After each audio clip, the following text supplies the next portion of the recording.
To the TikTok, you don't stop. It's Doomsday Clock.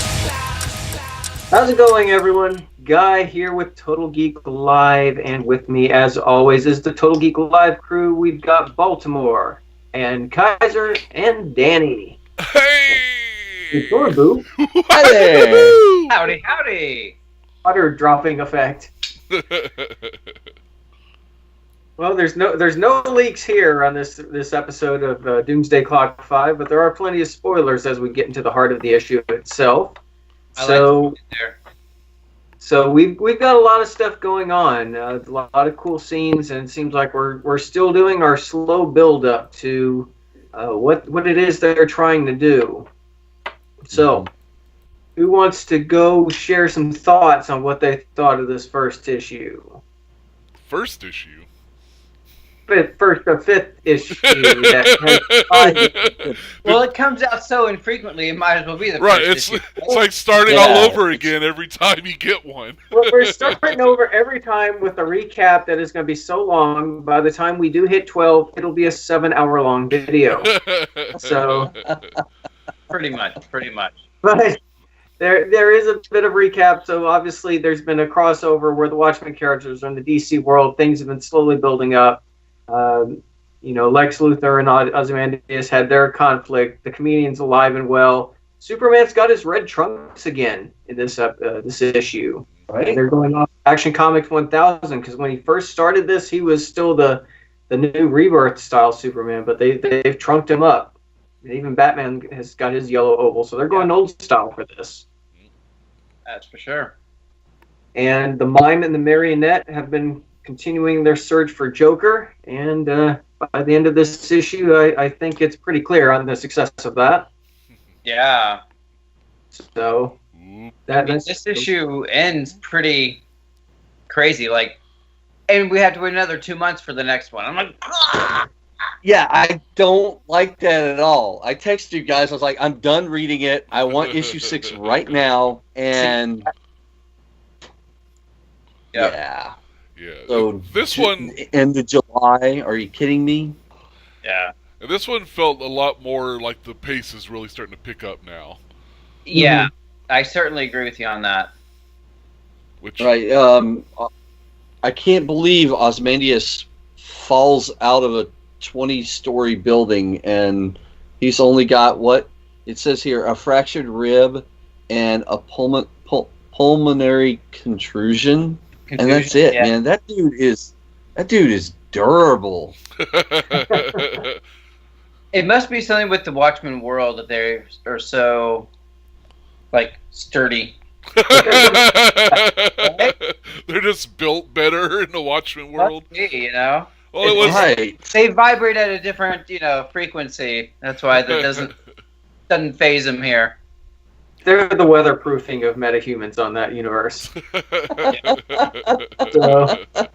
So you just take them when a hurricane comes along, guy. Just take Ozymandias. You just line.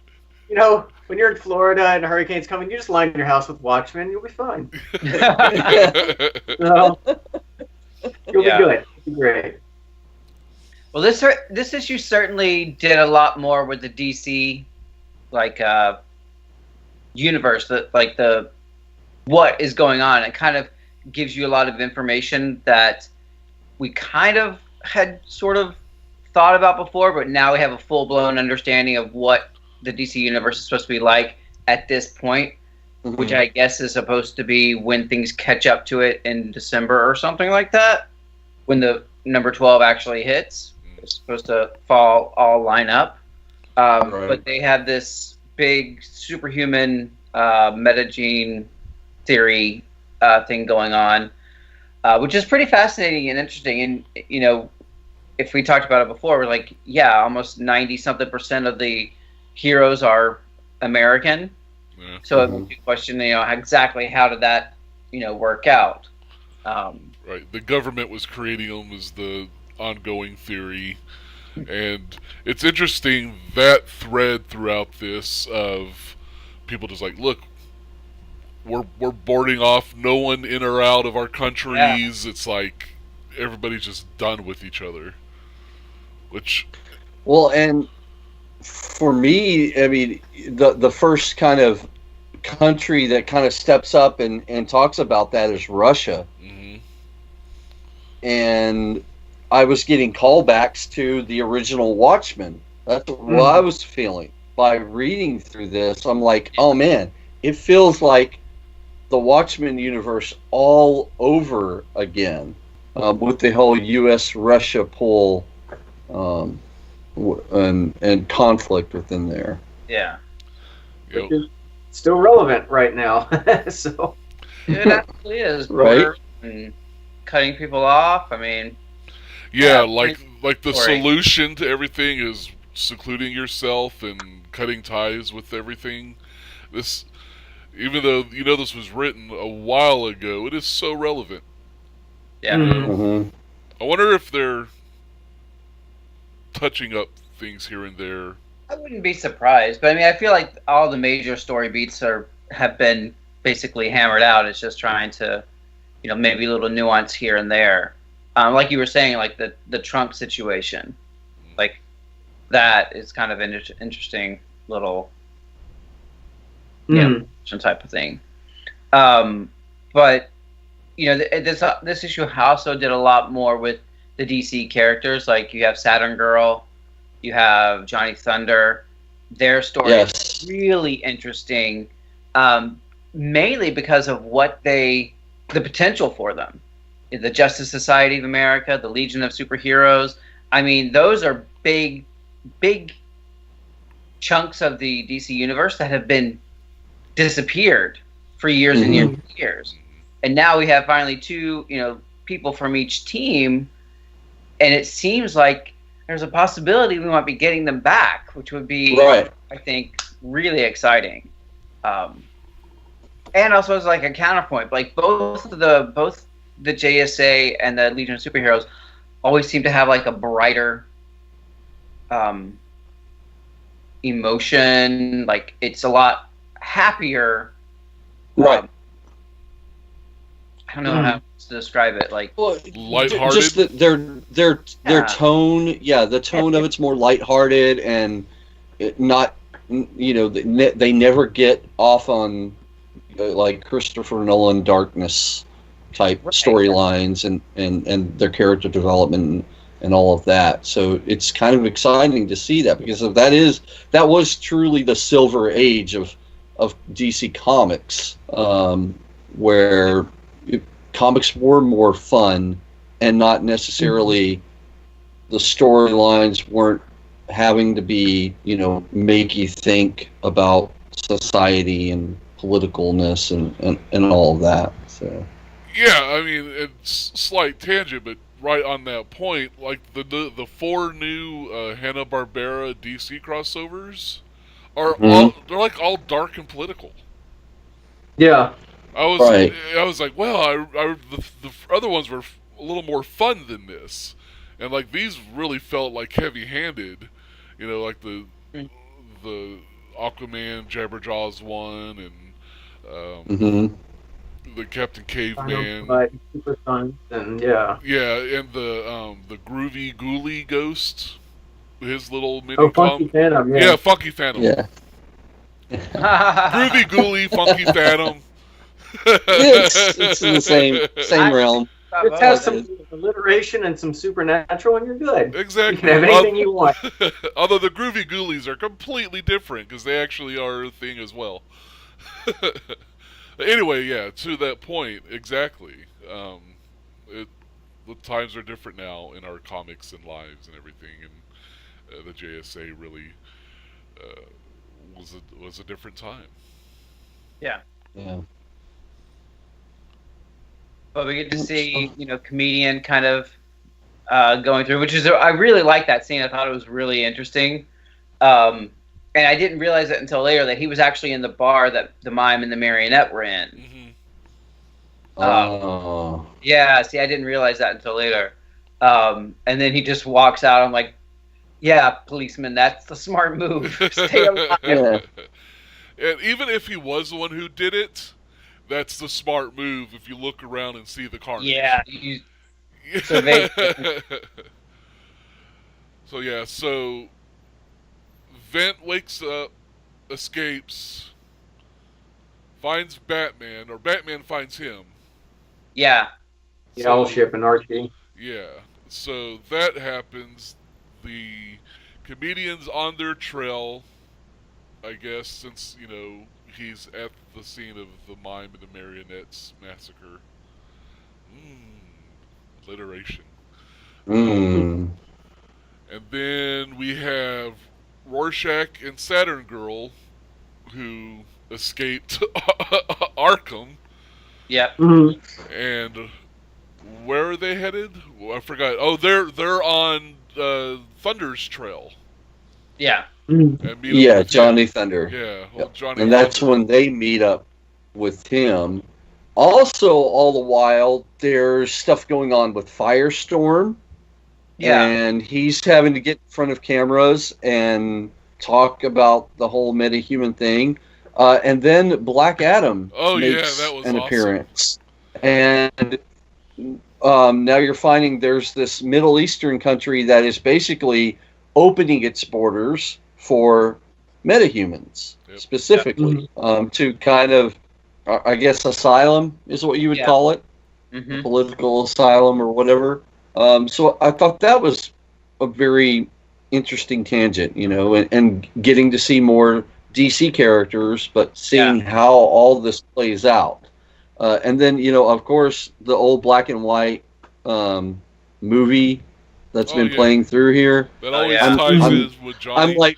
I'm trying to figure out, and what's this particular part about with it? And I know that I'm going to have to, it's going to take all 12 episodes, and then I go back and... Yeah, I think each time it appears, it's sequential to its last appearance. Yeah, I think so.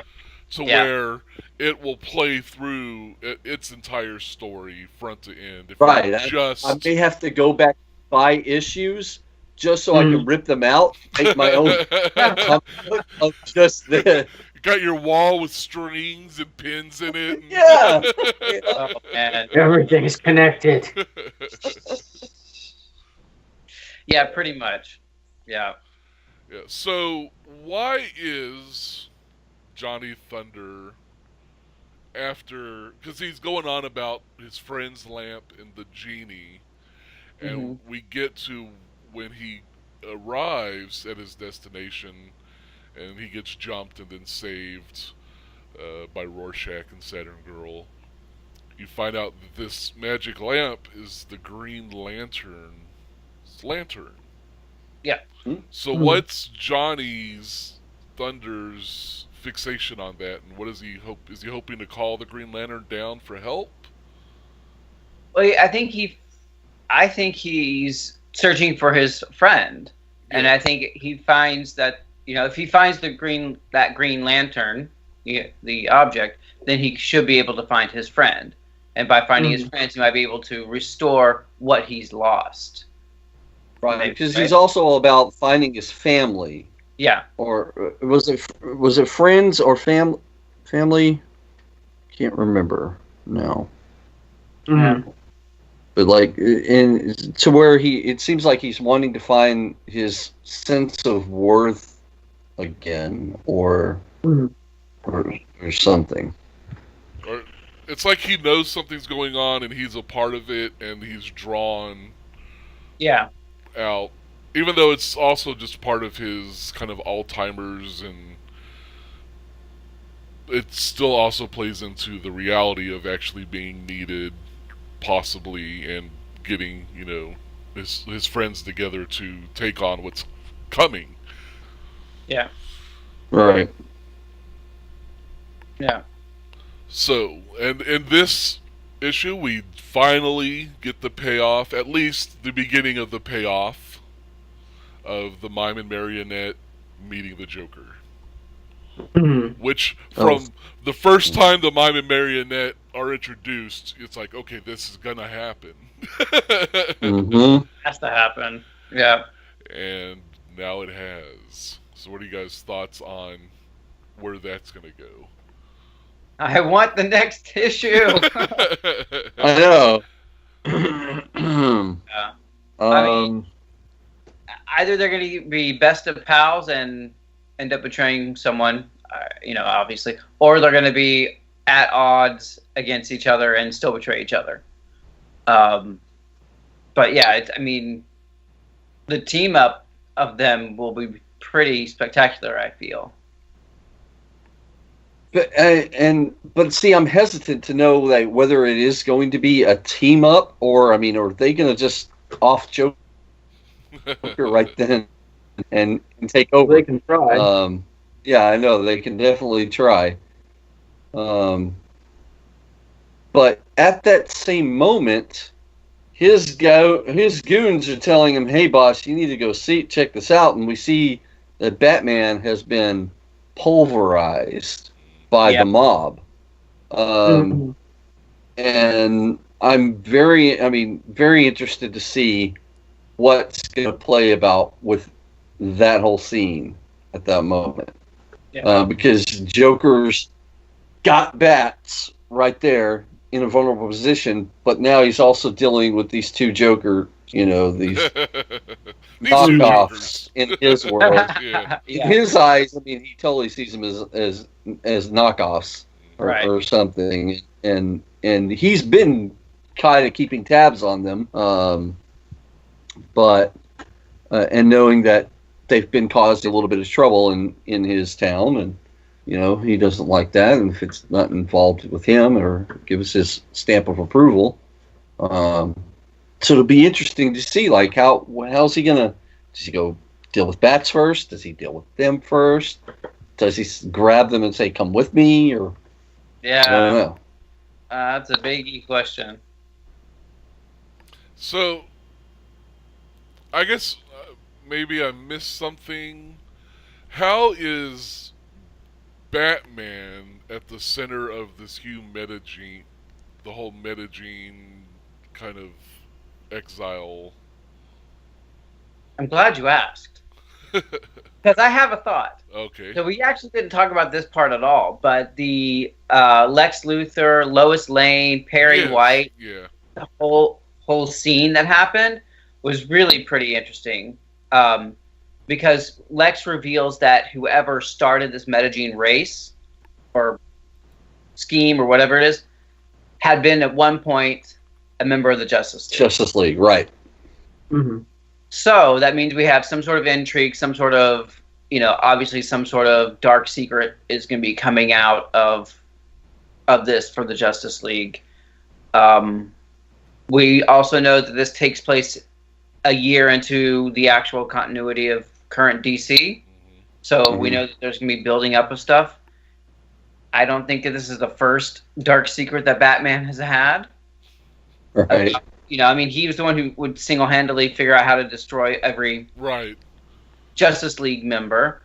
It's not too far-stretched to think that he might be part of the cabal that created or gave rise to a lot of these superheroes.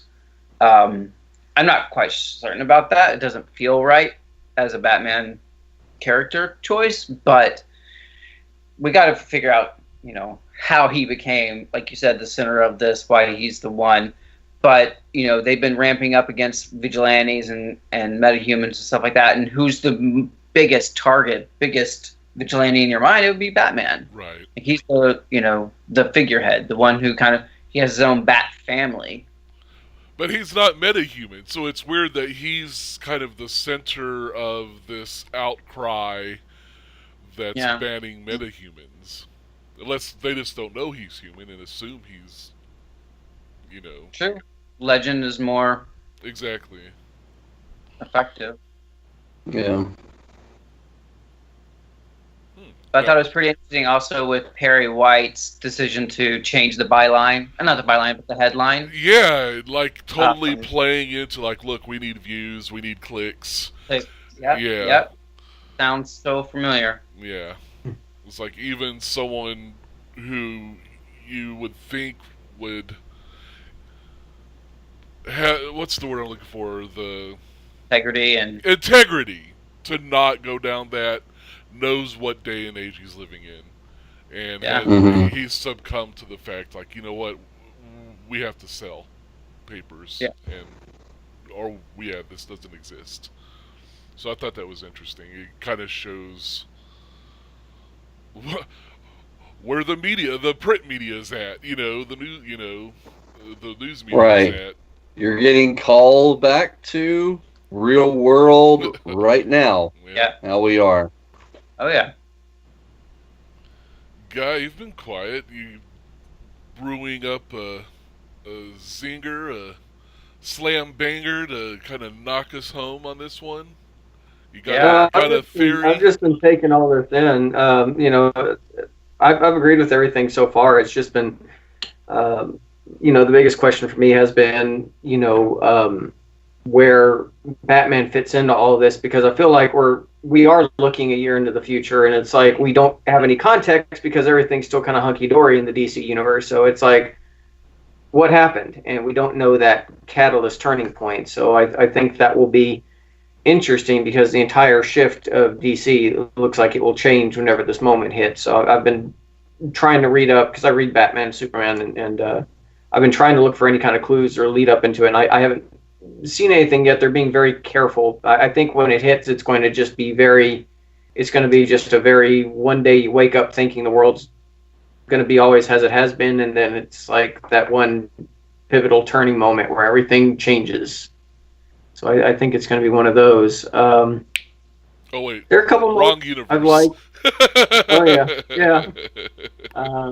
There are a couple moments I liked. Firestorm. He has his Russian counterpart calling him out, and then when Firestorm's on the news, he has an internal argument with the professor who's inside his head. So it looks like he's almost. I love that. And crazy, which probably doesn't help his credibility, especially in front of live TV. Yeah. There's of course the whole lead-in with the Green Lantern at the end. I have to admit, every time I hear the name Johnny Thunder, I think of that little Lego minifigure. That little adventure guy that's with the Indiana Jones knockoff. Every time I hear that, it's like, wait, what? And then I have no, wrong one.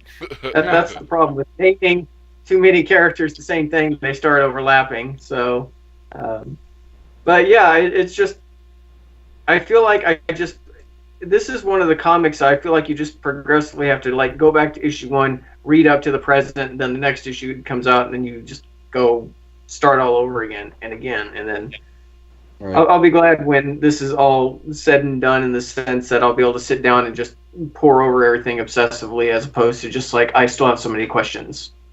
Yeah. That's for sure. Yeah, because going back, I mean, you mentioned, Guy, where we are with Batman and what this is going to lead up to and all that, and we haven't seen any of, like Kaiser mentioned, the Batman family. We've only seen Batman in here. Yeah. Yeah. So what has happened? Yeah. Presently, Batman's biggest concern is getting ready to get married. Yeah. Right. It doesn't sound world-ending to me, so...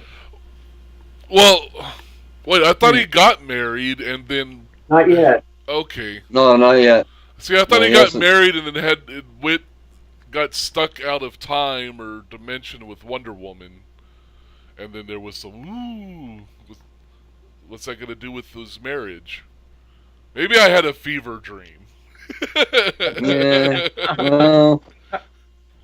You gotta stop your fantasy, man. He's still working. Selene Kyle has picked out the dress, I think, but they're still they still haven't actually had the ceremony. June's a nice time, I hear. Hey, look, it's June. Yeah. A June bride. How sweet. Okay, so we're getting up to issue 6 which will be the halfway point here. I'm hoping by then, guys, that we at least get an inkling, just an inkling of where Dr. Manhattan is, or something. I'm not seeing any. I looked through this whole issue for a blue something. It opens a deep on it. Blue something. Deep blue something. And I mean, I really didn't see anything. I got the X-ray, but it wasn't blue enough for me. Yeah. No, when Saturn Girl and Rorschach are walking, she says, "We need to find," or Rorschach says, "We need to find Manhattan. So let's go get him. Any ideas?" Oh yes, we need a great big light. Bat signal? Right. So were they going to use the bat signal, or are they talking the Green Lantern? Or maybe the Green Lantern. That would be a great big light. Yeah. Yeah. She know. That's the interesting thing. How does she know? She's a telepath. That's right. No, that's right. That's right. Yeah. All right. Well, I mean, I would like to at least start seeing something. Yeah. By now, by the 6th issue, I'm at the halfway point. Start feeding me a little bit of Manhattan. Well, they just now fed us a little bit more Superman. You know. Yeah. It took him this long to really kind of make his presence known, and even then, he's still kind of literally on the outside listening in, kind of like Manhattan's doing. Right. Interesting. So yeah, so next issue, I see Ozymandias saving Batman from Joker and the Mime and the Marionette, and that's all. That's the only thing I foresee. Everything else, I have no clue. But I don't think that the Joker's going to get to Batman or vice versa, even though, because he's beaten down and stuff. I think Vent still needs Batman, because remember, the whole reason they came here is they wanted Batman and they wanted Lex Luthor to talk to the greatest minds. So while they had a conversation in the Owl jet, Batman started punching him. So there's still conversation to be had between them. So I think he's gonna save Batman from that ruckus, and that's about the only thing I can foresee. Each issue it kind of goes where you think it's going, but also at the same time, you're getting so much new information, and it's really hard to predict what the next issue is going to hold. That conversation was really great between Ozymandias and Batman. Like, the idea is, like, you try to solve your world's problems with lies, you got found out. He goes, at least I tried something. You seem to be just happy with this, you know. With the chaos that just keeps, it's like an ever-going circle of chaos. Whereas Ozymandias is like, dude, I cured famine, I cured disease, I did all of these things. We were like working, and I was like this close to utopia. And what you got, bro? I mean, to me, it seems like you're the crazy one, you know, because you like that constant circle of conflict and madness. I love that conversation. That was really, really, really good. Well, come on, issue 6. Hurry up. I'm ready. We need some more. Okay, you got any? That would just provide a few more answers and a few more questions. Hey, I'm happy with both. Yeah, he'll just be all right. Come on, issue 7 at that point, and then it'll be come on, trade paperback. Yep. Yes. And then the expanded trade paperback that will have extra stuff in it. Okay. All right. Hardback. Well, that was Doomsday Clock issue 5. It came out just this last week. Of course, you know, if you're watching this later, then it didn't come out last week. It came out way back when. But Build Time Machine is awesome. But that's issue 5 from the Geek Gang. And until that next time, or i.e. issue 6, it's all geek to us. Take care, you guys. I hear the ticking of the clock. Tick tock on the clock. Tick tock, you don't stop. To the tick tock, you don't stop. It's Doomsday Clock.